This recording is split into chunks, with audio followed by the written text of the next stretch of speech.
Bonjour et je suis très honorée d'être avec vous aujourd'hui.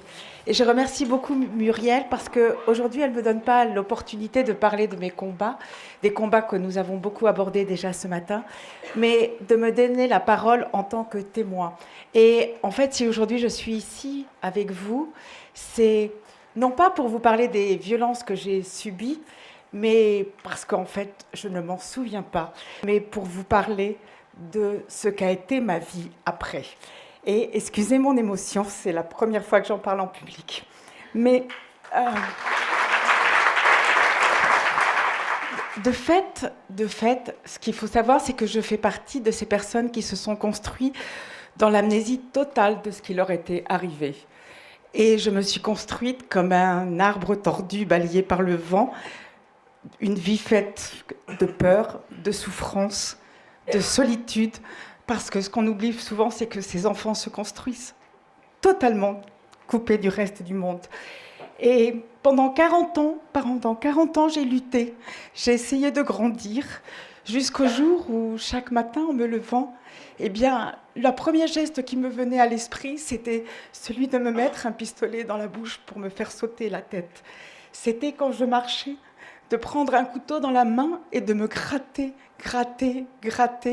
jusqu'à ce qu'on ne voit plus que les os blancs qui émergeaient, dépouillés de toute souillure, de toute saleté. Et je ne comprenais pas pourquoi. Alors a commencé un long périple, fait de psychiatres, de psychologues, et on me renvoyait à des choses que je ne comprenais pas, jusqu'au jour où ça a explosé dans ma tête. Ça a été un choc. J'ai compris.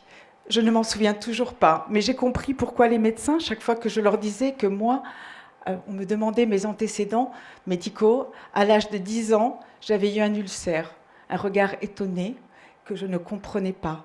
J'ai compris pourquoi je pouvais rester pendant des mois dans des périodes de dépression où j'étais incapable de faire quoi que ce soit. J'ai compris tout ça et j'ai essayé de me reconstruire différemment, de me sentir moins honteuse, moins coupable, moins sale. Aujourd'hui, cela fait 15 ans. Je suis présidente d'Amnesty International et le fait que j'ai compris tout cela m'a permis finalement de consacrer une partie de ma vie aux autres. Certes, je ne suis pas guérie. J'aurai toujours ces marques. Elles sont, comme le dit si bien Muriel, comme des fractures. Elles sont là, mais je les connais. Et grâce à elles, que j'ai rencontrées il y a peu de temps, j'ai compris que tout ce que je pouvais ressentir, mes angoisses, mes peurs, tout ce qui était chez moi incompréhensible avait un sens, et ça ne venait pas de moi, mais de ce que j'avais subi. Aujourd'hui encore, il suffit parfois d'un mot, d'une odeur, d'un bruit, et je replonge dans l'enfer. Je replonge dans ce cauchemar. Mais maintenant, je sais pourquoi il est là. Alors, même si j'ai un poids qui m'écrase, je sais qu'il suffira d'un sourire, d'un regard, d'un autre parfum, et je retrouverai le rire que j'ai perdu quand j'avais 5 ans. Merci. Donc, vraiment, merci. Voilà pourquoi on se bat. Voilà pourquoi on est là. Excusez-moi, c'est l'émotion. C'est pour ça. C'est pour enfin remettre le monde à l'endroit, redonner un sens, et que les personnes victimes de violences sexuelles, donc majoritairement dans l'enfance, ne vivent pas comme ça des années, des dizaines d'années, seules, avec une souffrance inouïe, indicible, qu'on leur renvoie comme si c'était elle qui l'a fabriquée, cette souffrance. Eh bien non, elle vient d'actes qui ont voulu les détruire, elle est liée à ça, et c'est contre ça qu'il faut lutter. Donc on est vraiment au cœur de ce qu'on a voulu mettre en place avec cette enquête, c'est redonner à la fois la voix à toutes ces personnes qui sont seules, qu'on n'entend pas, qui souvent crient, parlent de toutes les façons ce qu'on dit, mais il faut parler. Mais je veux dire, elles parlent depuis le début, tout leur corps parle, tout parle en elles. Mais personne ne les entend. Il faut que ça s'arrête, il faut qu'on puisse les entendre, il faut qu'on aille les chercher, il faut qu'on les protège, elles sont précieuses, elles ont des droits, toutes ces personnes.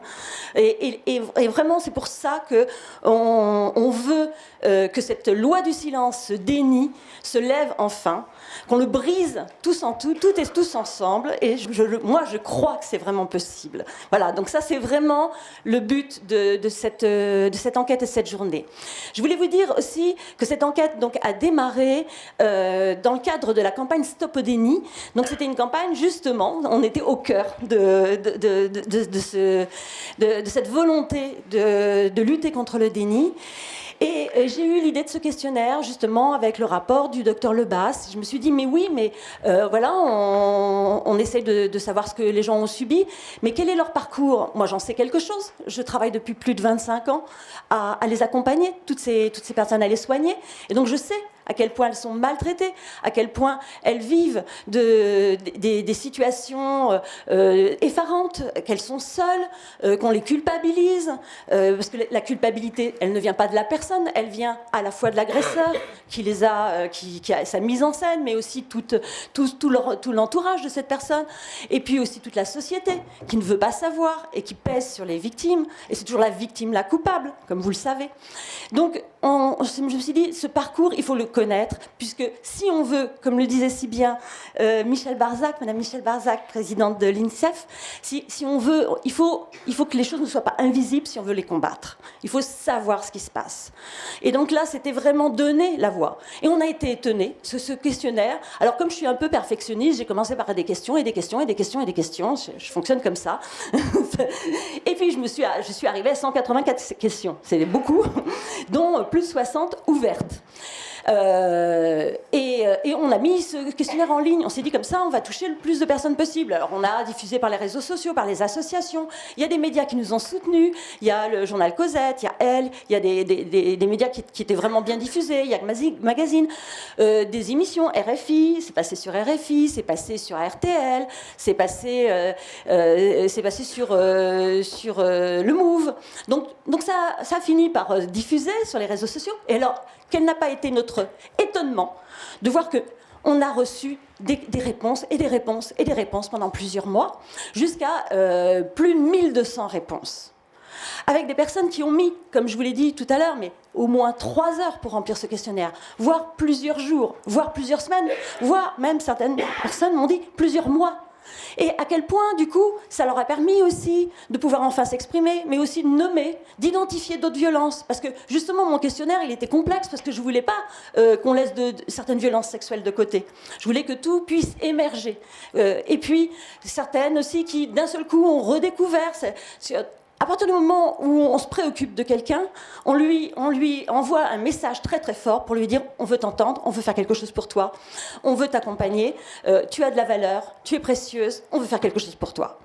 Donc toutes ces réponses sont venues, et alors on a un matériel extraordinaire, on le verra là, pendant la présentation. On a été un peu dépassé par notre succès, donc on a essayé de traiter le maximum de réponses, mais on va le voir, il y en a encore beaucoup à traiter. C'est un matériel extraordinaire, tous ces témoignages. Et bien entendu, il démontre ce que j'attendais, bien sûr, sur cet abandon, cette maltraitance, cette absence de soins.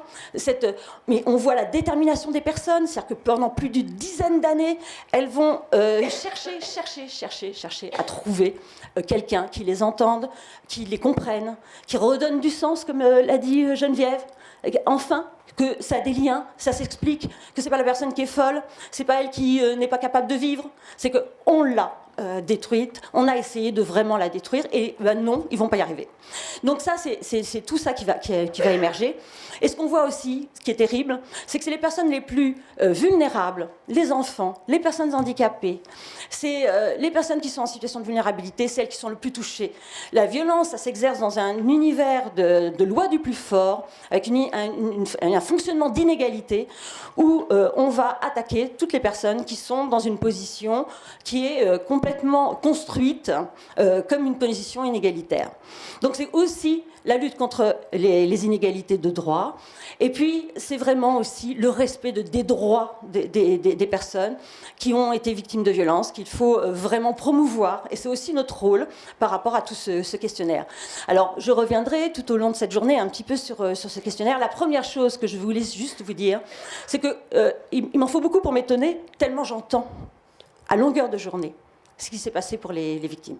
Et là, j'ai été étonnée des chiffres qui concernent les enfants. Vraiment, on a été surprise. Voilà. Donc je voulais le dire aussi parce que justement, je voulais remercier le soutien de l'UNICEF qui a été vraiment très précieux, le soutien de la défenseure des enfants, Madame Geneviève Alnar, qui est ici présente, qui nous a vraiment beaucoup aidés. Et c'est pour ça qu'on l'a centré aussi vraiment sur les enfants, puisque c'est là que tout commence, et que quand ça commence là, ça continue à se reproduire, et c'est ça qu'on veut arrêter, ce cycle. Voilà, je vous remercie.